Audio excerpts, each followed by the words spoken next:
YouTube ചാനലിലോട്ട് സ്വാഗതം. ഞങ്ങളുടെ videos ഒക്കെ കാണാറുണ്ടോ? ഇഷ്ടമായെങ്കിൽ ലൈക്കും ഷെയറും കമന്റും ചെയ്യണേ. കൂടാതെ തന്നെ സബ്സ്ക്രൈബും ചെയ്യണേ. എല്ലാവർക്കും ഇന്നത്തെ പരിപാടിയിലേക്ക് സ്വാഗതം. ഇന്നത്തെ USS ഗണിത ക്ലാസ്സിലേക്ക് എല്ലാ കുട്ടികൾക്കും സ്വാഗതം. കുട്ടികളെ, കഴിഞ്ഞ ക്ലാസ്സിൽ നമ്മൾ കോണുകൾ ചേരുമ്പോൾ എന്ന പാഠഭാഗത്തിലെ പ്രധാന ആശയങ്ങളും അതുപോലെ തന്നെ കുറച്ച് ചോദ്യങ്ങളുമാണ് പരിചയപ്പെട്ടത്. എല്ലാവർക്കും ക്ലാസ് മനസ്സിലായിട്ടുണ്ടാവുമെന്ന് വിചാരിക്കുന്നു. ഇന്ന് നമ്മൾ എടുക്കാൻ പോകുന്നത് രണ്ടാമത്തെ യൂണിറ്റായ സമാന്തര വരകൾ എന്ന പാഠഭാഗത്തിലെ പ്രധാന ആശയങ്ങൾ പരിചയപ്പെടുന്നു. അതുപോലെ തന്നെ ആ ആശയങ്ങൾ വരുന്ന ചില ചോദ്യങ്ങൾ ചർച്ച ചെയ്യുന്നു. എന്താ സമാന്തര വരകൾ എന്ന് പറഞ്ഞാൽ നിങ്ങൾക്ക് അറിയോ? അറിയാം, നമ്മൾ പഠിച്ചിട്ടുണ്ട്. ഒരിക്കലും കൂട്ടിമുട്ടാത്ത തുല്യ അകലത്തിൽ പോകുന്ന വരകളാണ് സമാന്തര വരകൾ. ഈ സമാന്തര വരകളെ ഒരു വര മുറിച്ച് കടക്കുമ്പോൾ 8 കോണുകൾ ഉണ്ടാകും. ഈ 8 കോണുകൾക്കും പല പ്രത്യേകതകൾ ഉണ്ട് എന്ന് നമുക്കറിയാം, അല്ലേ? എന്തെല്ലാമാണ് ആ പ്രത്യേകതകൾ? നമുക്ക് നോക്കാം. അതായത് ഈ പാഠഭാഗത്തിലെ പ്രധാനപ്പെട്ട ആശയങ്ങൾ എന്തെല്ലാമാണ് നമുക്ക് നോക്കാം. ഒന്നാമതായി വരുന്നത്, 2 സമാന്തര വരകളെ ഒരു വര മുറിച്ച് കടക്കുമ്പോൾ ഉണ്ടാകുന്ന 4 ജോഡി സമാന കോണുകൾ തുല്യമായിരിക്കും. അതുപോലെ തന്നെ 4 ജോഡി മറുകോണുകൾ ഉണ്ടാകുന്നുണ്ട്. ഈ 4 ജോഡി മറുകോണുകളും തുല്യമായിരിക്കും.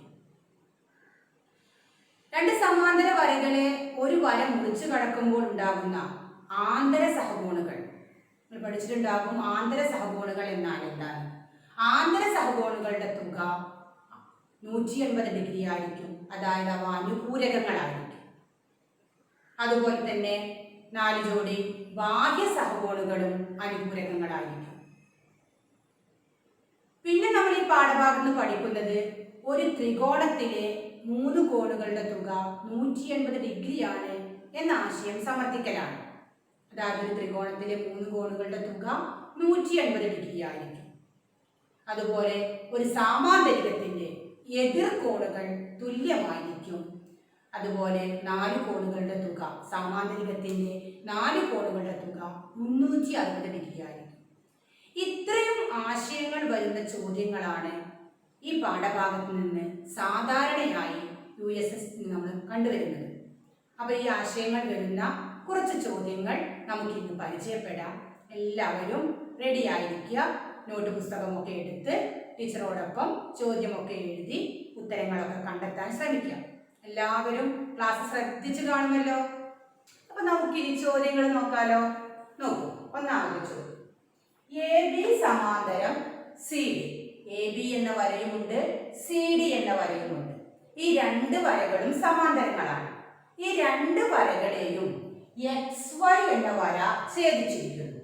അപ്പൊ ചിത്രത്തിൽ AB സമാന്തരം CD ആണെങ്കിൽ കോൺ P എത്ര എന്നാണ് ചോദ്യം.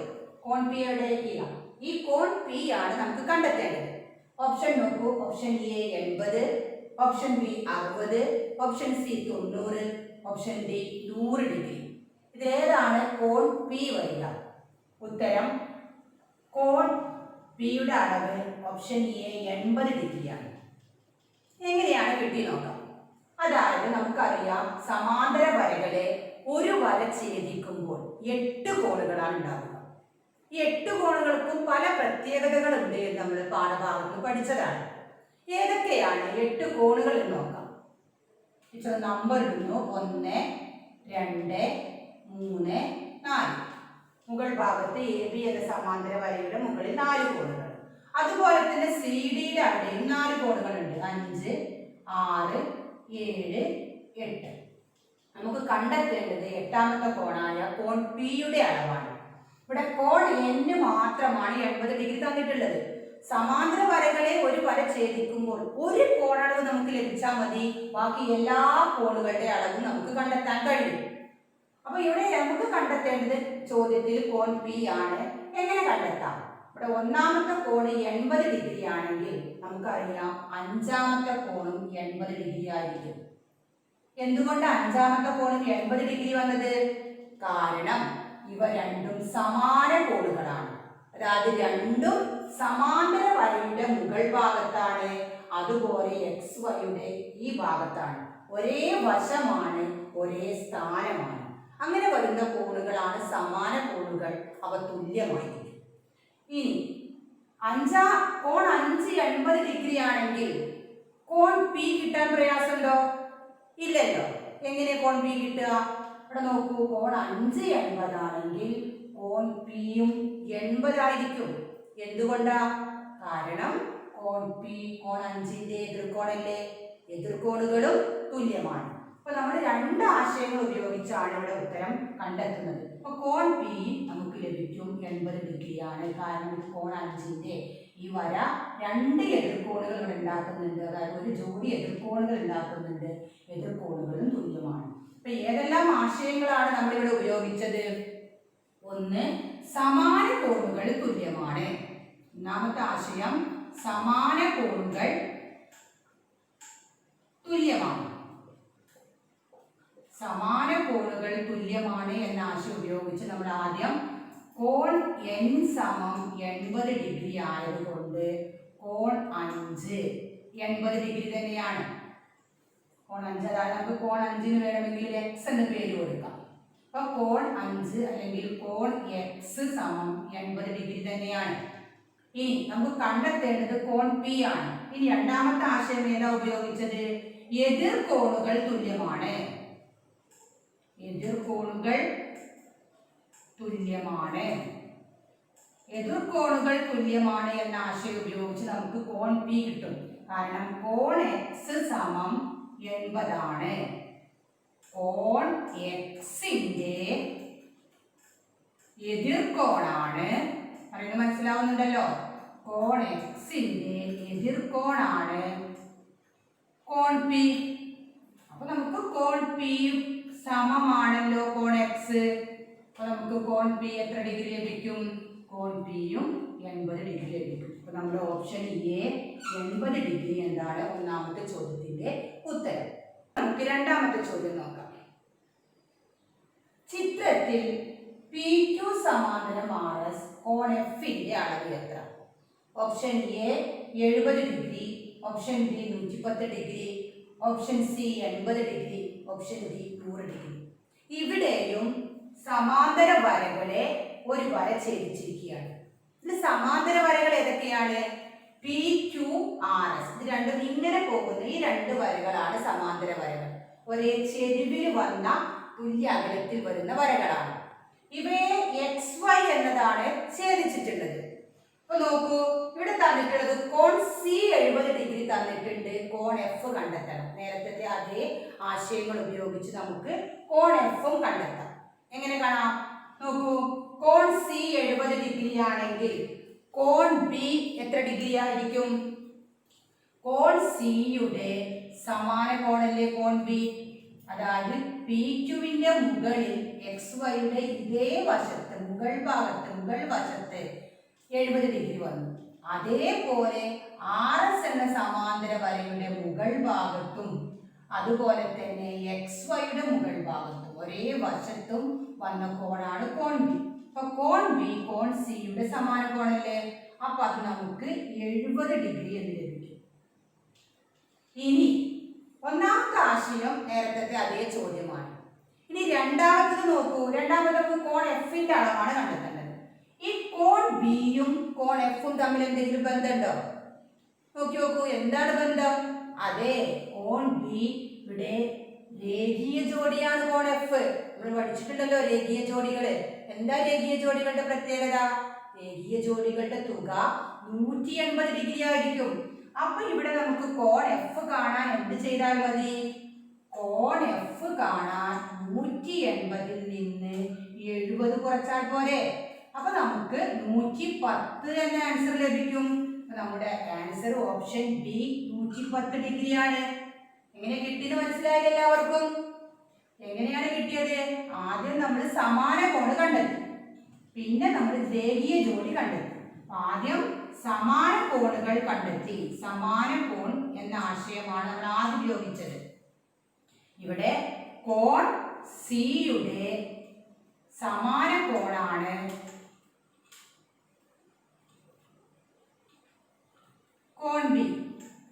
ഇത് രണ്ടും 70 ഡിഗ്രിയാണ്. ഇനി കോൺ എഫ് എന്ന് പറഞ്ഞാൽ അത് കോൺ സിയുടെ രേഖീയ ജോഡിയാണ്. കഴിഞ്ഞ പാഠത്തിൽ രേഖീയ ജോഡികളൊക്കെ പഠിച്ചതാണ്. അപ്പോൾ കോൺ എഫ് എന്ന് പറഞ്ഞാൽ കോൺ സിയുടെ രേഖീയ ജോഡിയാണ്. അപ്പോൾ നമ്മൾ കോൺ എഫ് കാണാൻ എന്ത് ചെയ്താൽ മതി? 180 നിന്ന് നമുക്ക് കോൺ എഫ് കോൺ ബിയുടെ രേഖീയ ജോഡിയാണ്. കോൺ സിയുടെ അല്ല, കോൺ ബിയുടെ രേഖീയ ജോഡിയാണ് കോൺ എഫ്. അപ്പൊ നമുക്ക് കോൺ എഫ് കാണാൻ എന്ത് ചെയ്താൽ മതി? 180 നിന്ന് കോൺ ബി കുറച്ചാൽ മതി. അതായത് 180 നിന്ന് നമുക്ക് 70 ഡിഗ്രി കുറച്ചാൽ ആൻസർ 110 ഡിഗ്രി എന്ന് ലഭിക്കും. നമ്മുടെ ഇവിടുത്തെ ഓപ്ഷൻ ബി ആണ് ആൻസർ 110. എല്ലാവർക്കും മനസ്സിലായല്ലോ? ഏതെല്ലാം ആശയങ്ങളാണ് ഉപയോഗിച്ചത്? സമാന കോണ് കണ്ടെത്തി, അതിനുശേഷം രേഖീയ ജോഡി കണ്ടെത്തി. ഓക്കെ, എല്ലാവർക്കും മനസ്സിലായി അല്ലേ? അടുത്ത ചോദ്യം നോക്കാം. എ ബി സമാന്തരം സി ഡി. കോൺ ആർ 120 ഡിഗ്രി എന്ന് തന്നിട്ടുണ്ട്. കോൺ പി 40 ഡിഗ്രി എന്ന് തന്നിട്ടുണ്ട്. നമുക്ക് കണ്ടെത്തേണ്ടത് കോൺ പി ക്യു ആറിന്റെ അളവാണ്. എ ബി സമാന്തരം സി ഡി ആയാൽ കോൺ പി ക്യു ആറിന്റെ അളവ് എത്ര? Option A 100 degree, option B 110 degree, option C 80 degree, option D 70 degree. ഉത്തരം വരുന്നത് ഓപ്ഷൻ എ 100 ഡിഗ്രി എന്നാണ്. എങ്ങനെയാണ് ഇത് ലഭിക്കുന്നത് എന്ന് ശ്രദ്ധിക്കും. ആദ്യം നമ്മൾ എ ബിക്കും സി ഡിക്കും സമാന്തരമായി ക്യൂ എന്ന ബിന്ദുവിലൂടെ ഒരു വര വരക്കുന്നു. ഉത്തരം കണ്ടെത്തുന്നതിന് വേണ്ടിയാണ് ഈ വര നമ്മൾ വരക്കുന്നത്. ഇനി ഈ വരയ്ക്ക് ഞാൻ എസ് എന്നും എൻ എന്നും പേര് നൽകി. ഇനി നമ്മൾ ആദ്യം ശ്രദ്ധിക്കേണ്ട സമാന്തര വരകൾ എ ബി എന്ന സമാന്തര വരയും എസ് എൻ എന്ന സമാന്തര വരയുമാണ്. എ ബി എന്ന സമാന്തര വരയും എസ് എൻ എന്ന സമാന്തര വരയും നമ്മൾ ശ്രദ്ധിക്കാം. അപ്പൊ നമുക്കിവിടെ 40 ഡിഗ്രി എന്ന് പിയുടെ അതേ മറുകോണ് ഇവിടെ നമുക്ക് 40 ഡിഗ്രി എന്ന് ലഭിക്കും. ഈ കോൺ 1 എന്ന് ഞാൻ പേര് കൊടുത്തു. കോൺ 1 40 ഡിഗ്രി കിട്ടും. എങ്ങനെ കോൺ 1 40 ഡിഗ്രി ലഭിച്ചത്? ഇത് കോൺ പിയുടെ മറുകോണാണ്. രണ്ട് സമാന്തര വരകളെ ഒരു വര മുറിക്കുമ്പോൾ മറുകോണുകൾ ഉണ്ടാകും. മറുകോണുകളുടെ പ്രത്യേകത മറുകോണുകൾ തുല്യമാണ്. അതെ, എങ്ങനെയാണ് മറുകോണുകൾ, എന്താണ് മറുകോണുകൾ എന്നൊക്കെ നമ്മൾ പാഠഭാഗത്ത് പഠിച്ചതാണ്. അതായത് എതിർവശമായിരിക്കും, എതിർ സ്ഥാനങ്ങളുമായിരിക്കും. ഒന്ന് എ ബിയുടെ താഴ്ഭാഗത്താണെങ്കിൽ ഒന്ന് എസ് എന്നിന്റെ മുകൾ ഭാഗത്താണ്. അതുപോലെ ഒന്ന് പി ക്യൂവിന്റെ വലതു ഭാഗത്താണെങ്കിൽ ഒന്ന് പി ക്യൂവിന്റെ ഇടതു ഭാഗത്താണ്. വശങ്ങൾ വിപരീതമാണ്, അതുപോലെ സ്ഥാനങ്ങളും വിപരീതമാണ്. അത്തരത്തിലുള്ള കോണുകളാണ് മറുകോണുകൾ. അവ തുല്യമായിരിക്കും. ഇനി താഴേക്കുള്ള വരകൾ അടുത്ത് ശ്രദ്ധിക്കാം. അടുത്ത് നമ്മൾ എസ് ക്യു എസ് എൻ എന്നും സി ഡി എന്ന സമാന്തര വരയും ശ്രദ്ധിക്കാം. അപ്പൊ നമുക്ക് അവിടെ രണ്ടാമത്തെ കോണ് ലഭിക്കും. ഏത് ആശയത്തിന്റെ അടിസ്ഥാനത്തിലാണ് നോക്കൂ. ഇവിടെ കോൺ 120 ആണെങ്കിൽ കോൺ എസ് ക്യു ആർ കണ്ടെത്താൻ എന്തെങ്കിലും ആശയമുണ്ടോ എന്ന് ആലോചിച്ച് നോക്കൂ. ആർക്കെങ്കിലും അറിയുന്നുണ്ടോ എങ്ങനെയാണ് എസ് ക്യു ആർ കണ്ടെത്തുക എന്ന്? മറുകോണാണോ അത്? അല്ല, കാരണം വിപരീത ദിശകളിലല്ല. സമാന കോണാണോ? അല്ല, കാരണം അത് ഒരേ വശമാണെങ്കിലും ഒരേ സ്ഥാനമല്ല. ഒന്ന് താഴെയാണെങ്കിലും ഒന്ന് മുകളിലാണ്. അപ്പൊ ഏത് കാര്യമാണ്, എങ്ങനെയാണ് നമ്മളത് കണ്ടെത്തുക? അത് നമുക്ക് മനസ്സിലാവുക. ഇത് ആന്തര സഹകോണുകളാണ്. നമ്മൾ പാഠഭാഗത്ത് വേറെ ഒരു പ്രത്യേകതകൾ കൂടി കോണിനെ കുറിച്ച് പഠിച്ചിട്ടുണ്ട്. ആന്തര സഹകോണുകളുടെ തുക 180 ആണെന്ന് കണ്ടിട്ടുണ്ട്. അപ്പൊ നമുക്കിവിടെ കോൺ രണ്ടാമത്തെ കോണ് കണ്ടെത്താൻ നമ്മൾ എന്ത് ചെയ്താൽ മതി? 180 നിന്ന് 120 കുറച്ചാൽ മതി. അപ്പൊ നമുക്ക് 60 ഡിഗ്രി ലഭിക്കും. അപ്പൊ ഇവിടെ 60 ഡിഗ്രി ലഭിച്ചു. അപ്പോൾ 1ഉം 2ഉം കോണുകൾ ചേർന്നതാണ് കോൺ പി ക്യു ആർ. അതുകൊണ്ട് 40 + 60 = 100 ഡിഗ്രിയാണ് എന്ന് മനസ്സിലാക്കാം. അപ്പോൾ എങ്ങനെയാണ് നമ്മൾ ഏതൊക്കെ ആശയങ്ങളാണ് ഉപയോഗിച്ചത്? ഒന്ന് മറുകോണുകൾ തുല്യമാണ് എന്ന ആശയം ഉപയോഗിച്ചു. മറുകോണുകൾ തുല്യം. ഈ ആശയം ഉപയോഗിച്ചാണ് ഞാൻ ഇവിടെ എക്സ് എന്ന് പേര് കൊടുത്താൽ നമുക്ക് കോൺ എക്സ് കണ്ടെത്തിയത്. കോൺ എക്സ് കോൺ പിയുടെ മറുകോണാണ്. അപ്പോ കോൺ എക്സ് സമം 40 ആണ്. കാരണം കോൺ പി 40 ആയതുകൊണ്ട് കോൺ എക്സ് 40 ആണ്. ഇനി ഞാൻ ഇതിന് ആർ എന്ന് പേര് കൊടുത്തു. ആർ എന്ന് പേര് കൊടുത്തിട്ടുണ്ടെങ്കിൽ ആറല്ല എം എന്ന് പേര് കൊടുത്തു. എം എന്ന് പേര് കൊടുത്താൽ കോൺ എം കണ്ടെത്താൻ നമ്മൾ ആന്തര സഹകോണുകളുടെ തുക 180 എന്ന ആശയം ഉപയോഗിച്ചാണ്. ആന്തര സഹകോണുകളുടെ തുക 180 എന്ന ആശയം ഉപയോഗിച്ചാണ് കോൺ എം ഇവിടെ കണ്ടെത്തിയത്. നമ്മൾ എങ്ങനെ കണ്ടെത്തി? കോൺ 6 സമം 120 ആണെന്ന് അറിയാം, തന്നിട്ടുണ്ട്. ഇനി കോൺ എം കണ്ടെത്താൻ കോൺ എം സമം 180 നിന്ന് 120 കുറച്ചാൽ മതി. കാരണം കോൺ എം കോൺ 6ന്റെ ആന്തര സഹകോണാണ്, ഉൾഭാഗത്ത് വരുന്ന കോണാണ്, ഒരേ വശത്ത് ഉള്ളിൽ വരുന്ന കോണുകളാണ്. എസ് എൻ എന്ന സമാന്തര വരയുടെയും സി ഡി എന്ന സമാന്തര വരയുടെയും അന്തർഭാഗത്ത് വരുന്ന സഹകോണുകളാണ്, ആന്തര സഹകോണുകളാണ് കോൺ 6ഉം കോൺ എമ്മും. അപ്പൊ 6ന്റെ ആന്തര സഹകോണായതുകൊണ്ട് കോൺ എം കണ്ടെത്താൻ 180 120 കുറച്ചാൽ 60 ഡിഗ്രി ലഭിച്ചു. അപ്പൊ നമുക്ക് രണ്ട് കോൺ പി ക്യു ആർ എന്ന് പറഞ്ഞാൽ കോൺ എക്സും കോൺ എമ്മും ചേർന്നതാണെന്ന് മനസ്സിലായി. അപ്പൊ നമുക്ക് കോൺ പി ക്യു ആർ സമം കോൺ എക്സ് പ്ലസ് കോൺ എം ആയതിനാൽ കോൺ എക്സ് 60 ഡിഗ്രി നേരത്തെ കണ്ടു. കോൺ എക്സ് നമ്മൾ 40 ഡിഗ്രി എന്ന് കണ്ടു. ഇനി കോൺ എക്സ് നമ്മൾ 60 ഡിഗ്രി എന്ന് കണ്ടു. അപ്പോൾ നമുക്ക് രണ്ടും കൂടി കൂട്ടിയാൽ 100 എന്ന് ലഭിക്കും. അപ്പോൾ കോൺ പി ക്യു ആർ സമം 100 ഡിഗ്രി എന്ന ആൻസർ നമുക്ക് ലഭിക്കുന്നു. അടുത്ത ചോദ്യം നോക്കാം. ചിത്രത്തിൽ എ ബി സമാന്തരം സി ഡി കോൺ ഇയുടെ അളവ് എത്ര? അതാണ് കണ്ടെത്തേണ്ടത്. ഇവിടെ എ ബി എന്ന വരയും സി ഡി എന്ന വരയും സമാന്തരങ്ങളാണ്. Option A 125 degree, option B 35 degree, option C 45 degree, option D 65 degree. കോൺ ഇയുടെ അളവാണ് കണ്ടെത്തേണ്ടത്. എന്താണ് ആൻസർ? ആൻസർ ഓപ്ഷൻ സി 45 ഡിഗ്രിയാണ്. എങ്ങനെയാണ് കിട്ടിയത് നോക്കൂ. ആർക്കെങ്കിലും മനസ്സിലായോ എങ്ങനെ കിട്ടിയെന്നുള്ളത്? നോക്കാം. കോൺ എ 70 ഡിഗ്രി ആണല്ലോ. അപ്പോ കോൺ സി എന്തായിരിക്കും? 70 ഡിഗ്രി ആയിരിക്കും. എന്തുകൊണ്ടാണ് കോൺ സി 70 ഡിഗ്രി ആയത്? കോൺ സി കോൺ എയുടെ സമാന കോണാണ്. അതായത് രണ്ട് സമാന്തര വരയുടെ മുകൾ ഭാഗത്ത് വന്നു, ഒരേ വശത്ത് വന്നു.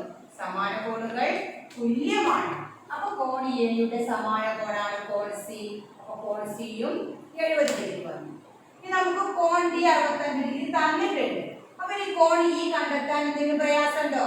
ഇല്ല. കാരണം നമ്മൾ പഠിച്ചിട്ടുണ്ട് ത്രികോണത്തിലെ 3 കോണുകളുടെ തുക 180 ആണ്. അപ്പൊ ഇവിടെ പുതുതായിട്ട് ഒരു ആശയം കൂടി നമ്മൾ മനസ്സിലാക്കി. ഏതാണ്? ത്രികോണത്തിലെ 3 കോണുകളുടെ തുക 180 ഡിഗ്രിയാണ് എന്ന ആശയം. അത് ഉപയോഗിച്ചാണ് കോൺ ഇ കണ്ടെത്തേണ്ടത്. അപ്പൊ നമുക്ക് 70ഉം 65ഉം കൂട്ടി നോക്കാം ആദ്യം. അപ്പൊ നമുക്ക് എന്ത് കിട്ടി? 135 എന്ന് കിട്ടി. ഈ 135 നമ്മൾ 180 കുറച്ച് നോക്കാം. അപ്പൊ നമുക്ക് എത്ര ഡിഗ്രി കിട്ടും? 45 ഡിഗ്രി എന്ന് ലഭിക്കും. അപ്പൊ കോൺ ഇ ഇവിടെ 45 ഡിഗ്രി എന്ന് ലഭിക്കും. അപ്പൊ ഏതെല്ലാം ആശയങ്ങളാണ് ഉപയോഗിച്ചത് നോക്കൂ. ഒന്നാമത്തെ ആശയം സമാന കോണുകൾ തുല്യം തന്നെ അല്ലേ? ക്ലാസ്സിൽ എല്ലാവർക്കും മനസ്സിലാവണം കോണുകളുടെ പ്രത്യേകതകൾ. അപ്പൊ സമാന കോണുകൾ തുല്യമാണ് എന്ന ആശയമാണ് ഒന്നാമത് ഉപയോഗിച്ചത്. അതുകൊണ്ട് കോൺ എ സമം 70 ഡിഗ്രി ആയതുകൊണ്ട് കോൺ സി സമവും 70 ഡിഗ്രിയാണ്. ഇനി അടുത്തത് നമ്മൾ കോൺ ഇ കാണാൻ അടുത്തത് ഉപയോഗിച്ച ആശയം ഒരു ത്രികോണത്തിലെ കോണുകളുടെ തുക, ത്രികോണത്തിലെ 3 കോണുകളുടെ തുക 180 ആണ്. ത്രികോണത്തിലെ 3 കോണുകളുടെ തുക, രേഖീയ ജോഡികളുടെ തുക 180 ആണ് പഠിച്ചു. അർദ്ധവൃത്തത്തിലെ കോണുകളുടെ തുക 180 ആണ് പഠിച്ചു. അതുപോലെ തന്നെ ആന്തര സഹകോണുകളുടെ തുക 180 ഡിഗ്രിയാണ് പഠിച്ചു. അതേപോലെ മറ്റൊരു ആശയമാണ് ഒരു ത്രികോണത്തിലെ 3 കോണുകളുടെ തുക സമം 180 ആണ്. അപ്പൊ നമുക്ക് ഇവിടെ കണ്ടെത്താൻ നമ്മൾ എന്ത് ചെയ്താൽ മതി? കോൺ ഇ കണ്ടെത്താൻ 180ൽ നിന്ന് തന്നിട്ടുള്ള 2 കോണുകളുടെ തുകയായ 135 കുറച്ചാൽ നമുക്ക് 45 ഡിഗ്രി എന്ന് കിട്ടും. നമ്മുടെ ആൻസർ സി ആണ്, 45 ഡിഗ്രി. എല്ലാവർക്കും മനസ്സിലായല്ലോ? നമ്മൾ എന്തൊക്കെ ആശയം ഉപയോഗിച്ചു? സമാന കോണുകൾ തുല്യം എന്ന ആശയം ഉപയോഗിച്ചു. അതുപോലെ തന്നെ ഒരു ത്രികോണത്തിലെ 3 കോണുകളുടെ തുക 180 ഡിഗ്രി എന്നും ആശയം ഉപയോഗിച്ചാണ് നമ്മൾ ഈ ഉത്തരത്തിൽ. അടുത്ത ചോദ്യം നോക്കാം. പി ക്യു സമാന്തരം ആർ എസ് കോൺ സിയുടെ അളവാണ് കണ്ടെത്തേണ്ടത്. Option A 60 degree, option B 65 degree, option C 125 degree, option D 55 degree. Answer വരുന്നത് ഓപ്ഷൻ ഡി 55 ഡിഗ്രിയാണ് വരുന്നത്. എങ്ങനെയാണ് കണ്ടെത്തേണ്ടത് നോക്കാം. ഇവിടെ 120 ഡിഗ്രി തന്നിട്ടുണ്ട്, അതുപോലെ തന്നെ ഇവിടെ ഒരു 65 ഡിഗ്രിയും തന്നിട്ടുണ്ട്. ആദ്യം നമുക്ക് കോൺ സി എം എൻ എങ്ങനെയാണ് കണ്ടെത്താൻ നോക്കാം. 120 കിട്ടിയാൽ ഈ കോൺ കണ്ടെത്താൻ എന്തെങ്കിലും ആശയമുണ്ടോ? ഉണ്ട്. എന്താണ്? ഈ കോൺ ഈ 120 എന്ന കോണിന്റെ രേഖീയ ജോഡിയാണ്. അതായത് നമുക്ക് ഇവിടെ കോൺ എക്സ് എന്ന് കൊടുക്കാം. കോൺ എക്സ് കോൺ എ എം ആറിന്റെ കോൺ സി എം ആറിന്റെ രേഖീയ ജോഡിയാണ്. അപ്പോൾ ഒരു രേഖീയ ജോഡി ആകുമ്പോൾ നമുക്കത് കണ്ടെത്തി 180ൽ നിന്ന് 120 കുറച്ചാൽ നമുക്ക് 60 എന്ന് ലഭിക്കും. അപ്പൊ കോൺ എക്സ് നമുക്ക് ഇവിടെ 60 ഡിഗ്രി കിട്ടി. ഓക്കെ. ഇനി കോൺ എൻ കണ്ടെത്താൻ എന്തെങ്കിലും മാർഗമുണ്ടോ? ഈ 2 സമാന്തര വരകൾ നോക്കൂ, പി ക്യൂവും ആർ എസും. കോൺ എൻ കോൺ ബിയുടെ മറുകോണല്ലേ? അതായത് 2 സമാന്തര വരകളെ ബി എൻ എന്ന വര മുറിച്ചു കടന്നപ്പോൾ നമുക്ക് 2 മറുകോണുകൾ ഉണ്ടായി, ഒരു ജോഡി മറുകോണുകൾ ഉണ്ടാകുന്നു. അതായത് ഒന്ന് ആ എതിർവശത്ത്, അതിന്റെ എതിർവശമാണ് ഇത്, അതുപോലെ തന്നെ ഇത് താഴെയാണ്, ഇത് മുകളാണ്. വിപരീത സ്ഥാനത്തും വിപരീത വശങ്ങളിലുമുള്ള മറുകോണുകൾ തുല്യമാണ്. അപ്പൊ കോൺ എൻ 65 കിട്ടി. നോക്കൂ, നമുക്ക് കോൺ എക്സ് കിട്ടി, കോൺ എൻ കിട്ടി. നമ്മൾ ത്രികോണം എം സി എൻ ശ്രദ്ധിക്കുകയാണെങ്കിൽ നമുക്ക് കോൺ എം അറിയാം, കോൺ എൻ അറിയാം. ഇനി കോൺ സി കണ്ടെത്താൻ പ്രയാസമുണ്ടോ?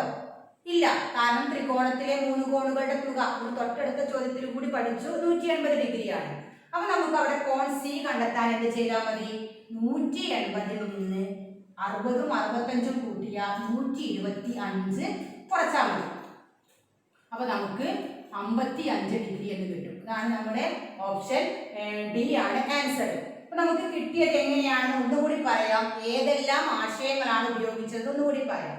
ഒന്നാമത് നമ്മൾ ഉപയോഗിച്ച ആശയം രേഖീയ ജോഡികളുടെ തുക തുല്യമാണ്. രേഖീയ ജോഡികളുടെ തുക 180 ആണ് എന്ന ആശയം. രേഖീയ ജോഡികളുടെ തുക 180 ഡിഗ്രിയാണ് എന്ന ആശയമാണ് നമ്മൾ കണ്ടെത്തിയത്. അപ്പൊ നമ്മൾ കോൺ എക്സ് കണ്ടെത്തി. കോൺ എക്സ് സമം നമുക്ക് എങ്ങനെ കിട്ടി? 180ൽ നിന്ന് നമ്മൾ 120 കുറച്ചപ്പോൾ 60 ഡിഗ്രി എന്ന് ലഭിച്ചു. ഇനി കോൺ എൻ എങ്ങനെയാണ് കണ്ടെത്തിയത്? രണ്ടാമത് ഉപയോഗിച്ച ആശയം മറുകോണുകൾ തുല്യമാണ്. മറുകോണുകൾ തുല്യമാണ് എന്ന ആശയമാണ് രണ്ടാമത് ഉപയോഗിച്ചത്. 2 ആശയങ്ങളാണ് ഈ ചോദ്യത്തിൽ ഉപയോഗിച്ചത്. ഒന്ന് രേഖീയ ജോഡികളുടെ തുക 180, രണ്ടാമത് ഉപയോഗിച്ചത് മറുകോണുകൾ തുല്യമാണ്. അപ്പൊ ഇവിടെ നമുക്കറിയാം കോൺ ബി സമം 65 തന്നിട്ടുണ്ട്. കോൺ ബിയുടെ മറുകോണാണല്ലോ ഏത്? കോൺ എൻ. കോൺ ബിയുടെ മറുകോണാണ് കോൺ എൻ അല്ലേ? അപ്പൊ കോൺ എൻ സമം നമുക്ക് എന്ത് കിട്ടി? 65 കിട്ടി. ഇനി നമ്മൾ ത്രികോണം എം സി എൻ ശ്രദ്ധിക്കുകയാണെങ്കിൽ, ത്രികോണം എം സി എൻ പരിഗണിക്കുകയാണെങ്കിൽ എം സമം നമുക്കറിയാം 60 ഡിഗ്രിയാണ്, അതുപോലെ എൻ സമം 65 ആണെന്നറിയാം. അപ്പൊ സി കണ്ടെത്താൻ എന്ത് ചെയ്താൽ മതി? ത്രികോണത്തിന്റെ 3 കോണുകളുടെ തുക 180 ആയതുകൊണ്ട് 180ൽ നിന്ന് 125 കുറച്ചാൽ മതി. അപ്പൊ നമുക്ക് 55 ഡിഗ്രി എന്ന ആൻസർ ലഭിക്കും. അപ്പൊ മൂന്നാമത് നമ്മൾ ഉപയോഗിച്ച ആശയം ത്രികോണങ്ങളുടെ തുക, ത്രികോണത്തിലെ 3 കോണുകളുടെ തുക 180 ആണ്. ത്രികോണത്തിലെ 3 കോണുകളുടെ തുക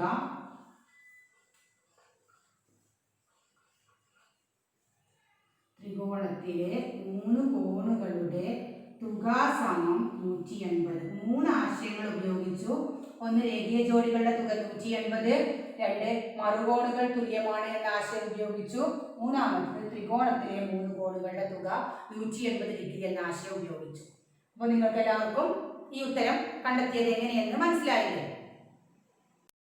അപ്പൊ നമ്മൾ ഇന്ന് സമാന്തര വരകൾ എന്ന യൂണിറ്റിലെ 5 ചോദ്യങ്ങളാണ് പരിചയപ്പെട്ടത്.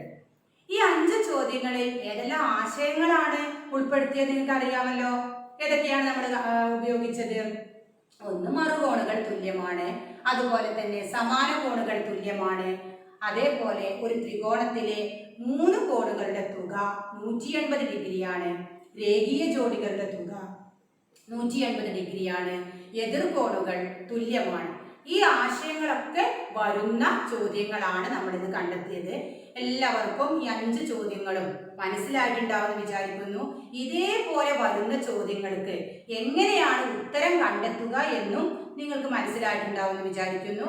അപ്പൊ ഇത്തരത്തിൽ വരുന്ന ചോദ്യങ്ങൾ നിങ്ങൾ കൂടുതൽ കണ്ടെത്തുക. എന്നിട്ട് നിങ്ങൾ അത് നിങ്ങളുടെ നോട്ട് പുസ്തകത്തിൽ എഴുതി ടീച്ചറുടെ ക്ലാസ് ശ്രദ്ധിച്ച് എങ്ങനെയാണ് ഉത്തരം കണ്ടെത്തുക എന്ന് മനസ്സിലാക്കി സ്വന്തമായി ഉത്തരങ്ങൾ കണ്ടെത്തുക. ഓക്കെ, അപ്പൊ എല്ലാവർക്കും ക്ലാസ് ഇഷ്ടപ്പെട്ടു എന്ന് വിചാരിക്കുന്നു. ഇനി അടുത്ത ക്ലാസ്സുമായി നമുക്ക് വീണ്ടും കാണാം. നന്ദി, നമസ്കാരം.